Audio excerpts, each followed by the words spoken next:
the internet? And these are the Frosty the Snowman characters from good to evil. No, that I only will be only ranking in the Frosty specials that features Frosty the Snowman himself. I won't be including any narrators. So, here we go. First, let's start with the most purest and pure, working our way up to the most noble. These characters are the good. Without a doubt, Frosty the Snowman himself easily takes the gold medal of good. The lovable snowman himself, Frosty has been one of the most friendliest, kindest, nicest, and most well-meaning characters in fiction. After being built by the kids and brought to life by the Magic Hat, Frosty is shown to be a happy, jolly soul. He's friendly to those around him, even those who are mean to him, save for Pankley. He's always there to have fun with children and bring smiles to those around him. He's also a loving husband and father to Crystal and his two kids, Chili and Millie, as seen in Winter Wonderland and in Christmas in July. But as fun-loving as he can be, he's also a loyal friend, as he won't hesitate to help his friends and family. His only sin is that he can be a bit simple-minded at times, but outside that, he's easily one of the most pure-hearted beings around, and for that, he earns the gold medal of goodness. In second place, we have Santa Claus himself. Really, come on, it's Santa Claus for Pete's sake. The holly jolly figure of Christmas and friend of all children. When he sees Karen crying over melted Frosty, he reassures that he's not gone for good and as he can easily be brought back with Christmas magic. He is also willing to put his foot down when Professor Hinkle tries to steal Frosty's magic hat, threatening him with no more gifts ever again. But he also gives him a chance to redeem himself by writing sorry 100 times. Kind-hearted and reasonable, come on, it's Santa Claus. Need I say more? Karen takes the bronze of good. One of the kids that originally built the snowman, Karen is shown to be a compassionate, kind, and quite brave little girl for her age. She was determined to get Frosty to the North Pole, even if it meant she would freeze to death, given that she's just a kid that's quite brave. Hocus Pocus is next. Professor Hinkle's rabbit. Compared to his master, Hocus is much more helpful and friendly. He was the third member that traveled to the North Pole, showing that he's willing to help, and even called the other animals to build a fire for Karen, and was the one who considered the idea to see Santa to help both Frosty and Karen. Clearly, a really good bunny. Next up, we have Crystal. First appearing in Winter Wonderland, she's Frosty's love interest and later-on wife. Like with Frosty, she's friendly, joyful, kind. She is shown to be a very loving towards Frosty.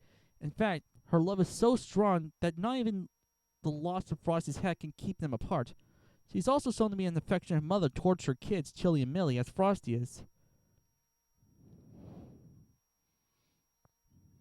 Holly DiCarlo is next. First appearing in Frosty Returns, Holly is shown to be a very timid little girl who only has one friend, Timmy. But she's also an inspired magician. After befriending Frosty, she becomes less timid and even manages to stop Mr. Weezer from getting rid of both Frosty and Winter in general. Tommy Tinkerton, the main character of The Legend of Frosty, is next. He's one of the sons of the mayor of Evergreen. Like with Holly, Tommy is a very timid boy who only has one friend, and his town has very strict rules. He's always seen as the black sheep in his family. Suddenly, he discovers about Frosty and his dad was friends with the snowman when he was a kid, thanks to a comic book. Tommy would not only foil the plans of his evil principal, but also help reunite his father and Frosty, making Evergreen a much happier place. And round up the good is Chili and Millie, children to both Frosty and Crystal. These two have very similar personalities, as they're both kind and playful as their father, and even look up to Rudolph as their uncle. Since they don't do much in terms of goodness, they rank at last place. Now let's enter the gray area. First off, we have the traffic cop. As his name implies, he is a traffic cop.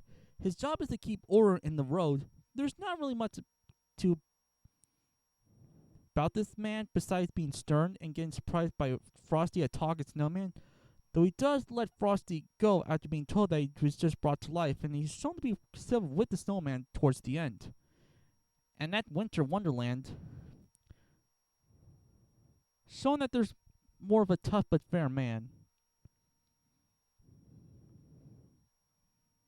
Next up, we have Mayor Tinkerton, the mayor of Evergreen, and father to both Tommy and Charlie.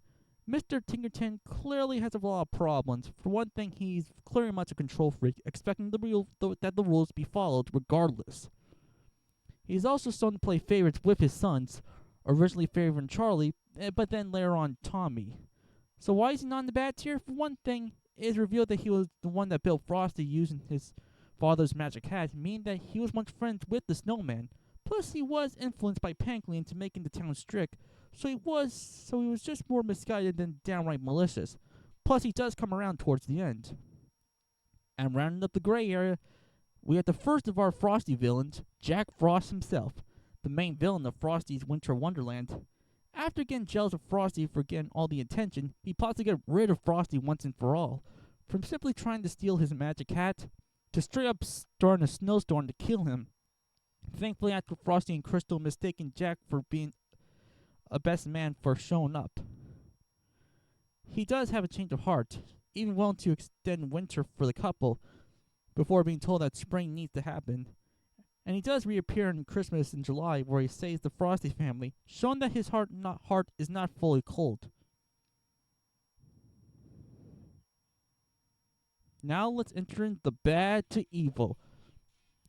First off, we have the villain that started it all, Professor Hinkle, considered to be the worst magician ever. After losing his hat, after his magic hat brings Frosty to life, he attempts to steal back the hat, not to bring joy to those around him, but just for fame and fortune.